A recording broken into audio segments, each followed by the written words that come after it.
আজকে আমরা দেখাবো আসলে গ্রামের একটা পুরাতন ঐতিহ্য যেটা প্রায় বিলুপ্তির পথে। এখনকার সময় বিভিন্ন ইলেকট্রিক যন্ত্র কিংবা যান্ত্রিকতার ভিড়ে আমাদের এই পুরাতন ঐতিহ্যটা হারিয়ে বসতেছে। তো আজকে হঠাৎ করে আমার সামনে পড়লো যে এই জিনিসটা, আপনারা গেস করতে পারছেন যে আসলে এই জিনিসটা কি? আসলে এই জিনিসটা হলো গরুর গাড়ি, যেটা আমাদের আগে প্রধান যানবাহন হিসেবে আমরা ব্যবহৃত হতো আমাদের জন্য। কিন্তু এখন বিষয়ে যান্ত্রিকতার আড়ালে এই জিনিসটা হারিয়ে বসেছে। তো আমরা আসছি আসলে এই কাকার কাছ থেকে করতে, যে একটা গরু গাড়ি তৈরি করতে কেমন খরচ, কি কি লাগে, এটা আপনাদের একটু দেখাবো বলে আমরা আজকে চলে আসলাম। তো কাকা, আপনার নামটা একটু বলেন। গোপাল। গোপাল। তো কাকার নাম হচ্ছে গোপাল কাকা। তো কাকা বলেন, আসলে একটা গরু গাড়ি তৈরি করতে কেমন খরচ হতে পারে? গরুর আলু 6,500 7,000 খরচ হয়। 7,000 7,500। সেই হিসাবে দেখেন যে খুব অল্প টাকার ভেতরে কিন্তু একটা ভালো মানের এবং এটার স্থায়ী কেমন হতে পারে কাকা? এই একটা গরু গাড়ি স্থায়ী কতদিন টিকতে কত পারে? বছর থাকতে পারে? মানে ও চাকাটা 7-8 বছর। 7-8 বছর। দেখেন, আমরা এখন একটা ভ্যান কিন্তু 1,00,000-এর উপরে, তো সেটা চালাতে চালাতে হঠাৎ করে নষ্ট হয়ে গেল, সেখানে একটা ব্যয়বহুল খরচ।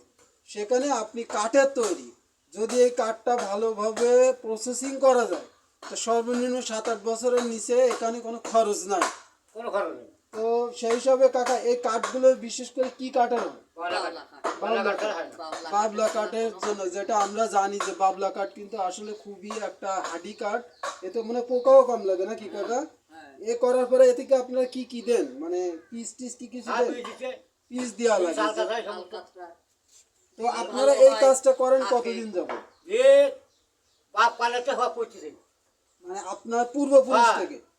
তো পূর্বপুরুষ থেকে কাকাদের এই ঐতিহ্যটা কাকা ধরে রাখছে, যেটা আসলে কি বলবো, খুবই ভালো একটা কারণ হলো এখানে কোনো শব্দ দূষণ নাই, এখানে কোনো আহ, কি বলে বায়ু পলিউশন নাই। যেমন আমরা একটা টলি যদি দেখি, টলি সেখানে আপনার একটা শব্দ দূষণ আছে, তার জায়গাটা কালো ধোঁয়া, সেখান থেকে বায়ু পলিউশন হয়। সেখান থেকেই কিন্তু এটা খুবই একটা বেটার জিনিস। তো আপনাদের বিশেষ করে এই জিনিসটা দেখানোর মূল উদ্দেশ্য হলো এখনকার প্রজন্মে যারা আছে আসলে জানে না যে গরুর গাড়িটা কি। এই গরু গাড়িতে করে কিন্তু আগে মানুষ বিয়েও করতে যাইতো, তারপরে ধান মাঠের থেকে ধান আনা, মাটি বাওয়া, তারপরে হচ্ছে ফসল তোলা, সব কাজ কিন্তু এই গরু গাড়িতেই হতো, যেটা এখন খুবই কম। তো আমি বিশেষ করে বলবো, যারা আপনারা প্রাকৃতিকভাবে তৈরি এবং কাঠ কিন্তু কখনো বেইমানি করে না। আপনার একটা ইঞ্জিন নির্দিষ্ট মেয়াদ কেউ বলতে পারবে না যে এতদিন পর্যন্ত মানে টেকসই, গ্যারান্টি নাই। সেই হিসাবে কাঠের কোনো বিকল্প নাই। তো আমরা হচ্ছে কাকা, আপনার ঠিকানাটা একটু বলেন, যদি কেউ আসতে চায়। হ্যাঁ, গরু গাড়ি কিন্তু অনেকে নিতে চায়, তো আপনার লোকেশনটা বলেন যে কোন জায়গা থেকে কোন জায়গায় আসবে। এটা পানিকাউরিয়া।